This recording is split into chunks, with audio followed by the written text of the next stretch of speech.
You have written an article, very interesting. I highly recommend it. It's titled "Draining America First: The Beginning of the End of Shale Gas." And you paint a very different picture for the nearby shale gas production in the U.S. Could you take us through your most important findings in this article?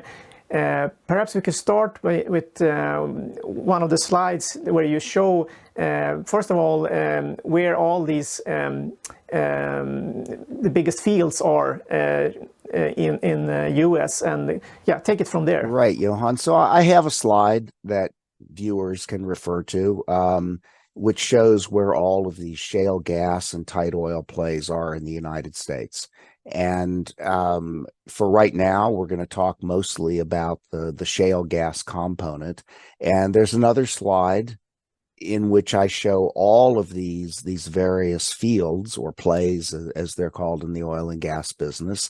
And so they include things that are pure shale gas, and they also include natural gas, which is associated with oil production, as for instance it is in the Permian Basin and the Bakken and some of these other plays. And what it shows is that, for the most part, the supply has been climbing and climbing and climbing, and then very recently it's flattened out or started to turn over and decline. And again, I'm not saying, oh my gosh, the sky is falling, it's the end of the world, but I've looked at the components of this, okay, and when I look at the big pieces of supply, which are Appalachia, the Marcellus Shale mostly, which is in the eastern United States.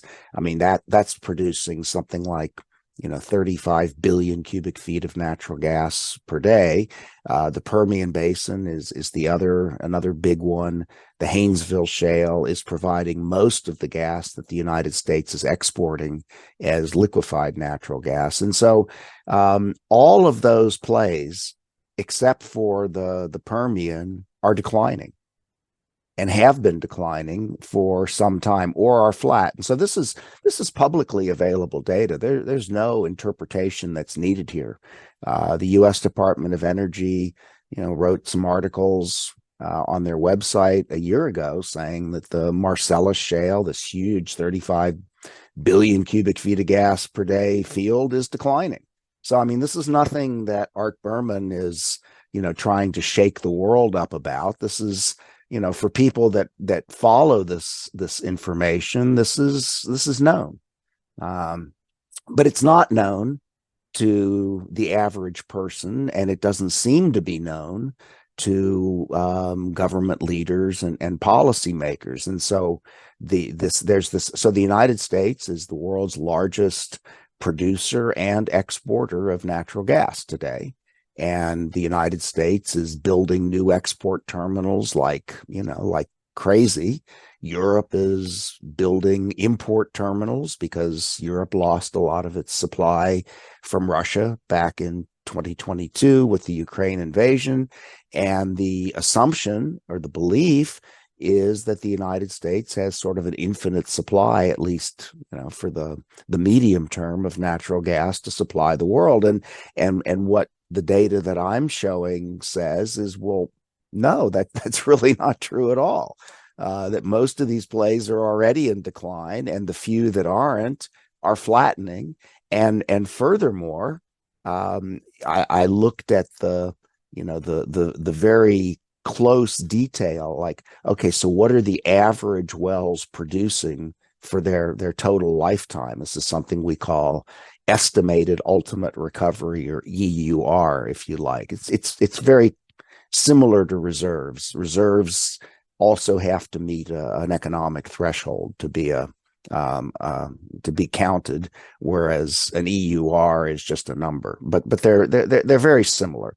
And what I found is that in all of these major sources of gas, including the Permian and the Marcellus and the Haynesville, that the average well over the last 2 years or so, its productivity has declined by something like 30%. Now, again, that doesn't mean that we all need to, that our hair is on fire and we should, be running around the room, freaking out or anything like that. It just means that the wells are getting worse, and eventually that means that our supply is going to decline.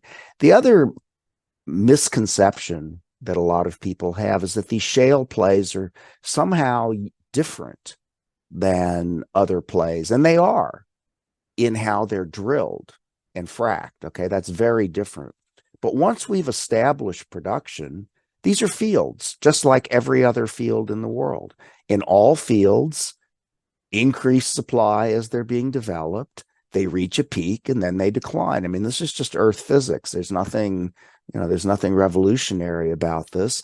And there's nothing about the earth physics of tight oil or shale gas that's any different. And so people have a hard time, I think, believing that this can possibly be true, because somehow shale gas and tight oil are some miracle from God. Well, no, they're gifts from the earth, and they obey the same laws of earth physics. So if all the increase in oil and natural gas production over the last decade or two has been from shale, and the indications are that that supply is going to slowly diminish, then we're in trouble. I mean, we're in trouble for supply as long as we need as much oil and gas as we do today.